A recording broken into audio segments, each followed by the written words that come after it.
कानपुर में सर्दी से एक शख्स कांपा तो शमशान घाट की जलती चिताओं के बीच सो गया। भैरव घाट में देर रात 2 बजे के नजारे का वीडियो वायरल हुआ तो अफसरों में हड़कंप मच गया।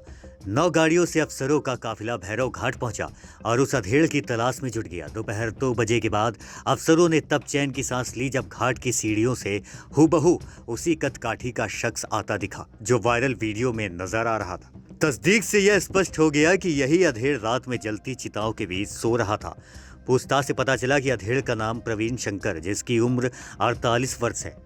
एडीएम न्यायिक सूरज यादव संघ अपर नगर आयुक्त एवं अन्य अफसरों ने शमशान में लेटने की वजह पूछी तो प्रवीण शंकर ने बताया कि चिताओं के बीच वह करीब 20 साल से लेट रहा है। वह वही रहता है। घाट और मंदिर आने वाले लोग उन्हें जो कुछ दे देते हैं वह उसी से अपना गुजारा करता है। वहां से प्रवीण को उसके पुराना कानपुर स्थित आवास लाया गया, जहां बरसों से ताला बंद पड़ा था। बंद पड़े मकान को देखकर अफसर अवाक रह गए। हकीकत यह है कि पुराना कानपुर में बैराज के पास स्थित प्रवीण शंकर के इस मकान की कीमत लगभग 1 करोड़ से अधिक की होगी। प्रवीण शंकर दुबे ने बताया कि उनके पिता Prem Shankar British Indian royal army में वर्ष 1944 में भर्ती हुए थे।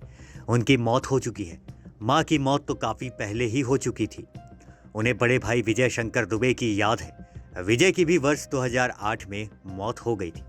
भाई की पत्नी 4 बेटियों व एक बेटे को लेकर कहीं चली गई। इसके बाद से प्रवीण शंकर दिमागी रूप से बीमार हो गए।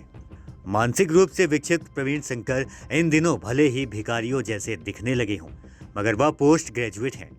उन्होंने बताया है कि बीएसएसडी कॉलेज से समाज शास्त्र से एमए करने के बाद वह मोहल्ले में कोचिंग क्लास चलाते थे। वर्ष 2007 के आसपास उनकी कोचिंग का मोहल्ले में बहुत नाम था। पड़ोसी कृष्ण कुमार गुप्ता बताते हैं, प्रवीण एक संभ्रांत परिवार से हैं, लेकिन माता पिता और फिर भाई की मौत से वह दिमागी संतुलन खो बैठे और भिक्षावृत्ति कर जीवन यापन करने लगे। अफसरों ने प्रवीण से बातचीत करते हुए उन्हें शमशान के बजाय घर पर ही आराम से रहने को कहा तो वह भड़क उठे और संविधान के अनुच्छेदों के अनुसार घूमने फिरने और रहने की स्वतंत्रता के बारे में बताया। अफसरों के सामने ताबड़तोड़ कानूनी धाराओं के बारे में बताने लगे।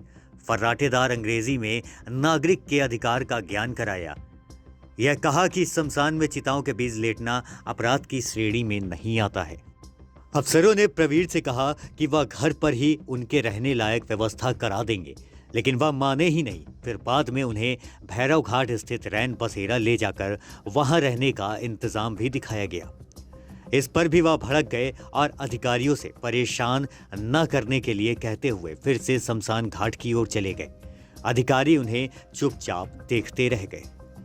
लेकिन एसडीएम न्यायिक सूरज यादव ने बताया कि देर शाम उन्हें खाना खिलाकर और जैसे तैसे समझाकर उन्हें रैन बसेरे में रुकवा दिया गया है।